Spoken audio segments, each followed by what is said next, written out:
A congressional hearing today highlighted the way lawmakers across the U.S. political spectrum support legislation aimed at boosting America's shipbuilding industry. But the discussions were overshadowed by divisions in the Senate's main chamber. The 13th straight vote to fund the federal bureaucracy failed to end the second longest government shutdown in U.S. history. And that's the environment facing the Ships for America Act.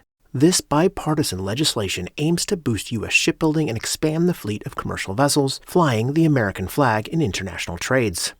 It's a rare bridge across the huge gap between the political parties of this country, but it's yet to make it high enough on Washington's priority list to advance to a vote in either House of Congress. Alaska Senator Dan Sullivan led today's hearing. He's chair of the Subcommittee on Coast Guard Maritime and Fisheries. He highlighted U.S. President Donald Trump's support for shipbuilding. The Trump administration's executive order on restoring America's maritime dominance is so important. It acknowledges that this is not a problem of isolated shipyards or fragmented markets. It is a national strategic challenge. I look forward to reviewing the forthcoming Maritime Action Plan from the administration, which is due next month.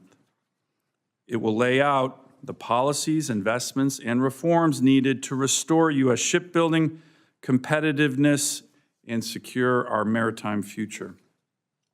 Three things that I think are critical for success in this town: White House leadership, appropriated dollars, and legislative action that is bipartisan.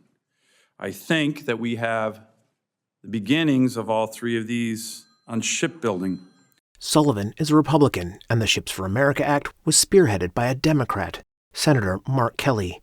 But the subcommittee chairman said the proposed law aims to strengthen shipyard production capacity, incentivize innovation, and boost competitiveness of the U.S. industrial base. But the shutdown was the elephant in the room. I do want to mention to my colleagues, I certainly hope that when we vote for the CR once again at 11:30, we get enough Democrats to just reopen the darn government.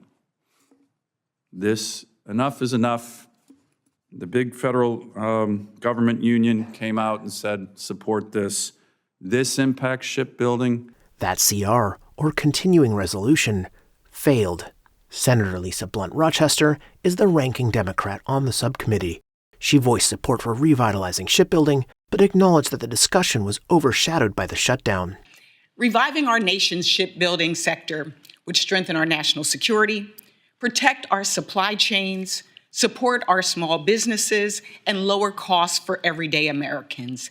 And while I agree this is an important topic, it's unfortunate that we're holding it during a government shutdown. And I would be disingenuous if I didn't say that this is not normal. And Senator Maria Cantwell is a Democrat representing the state of Washington.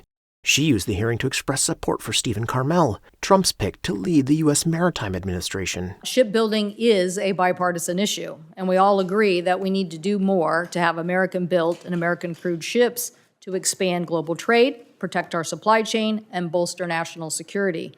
It was great to have the MARAD nominee before us last week, who shared an enthusiastic vision of how the United States needs to regain our maritime leadership. Read more of my article on the hearing at tinyurl.com/TWShipsAct.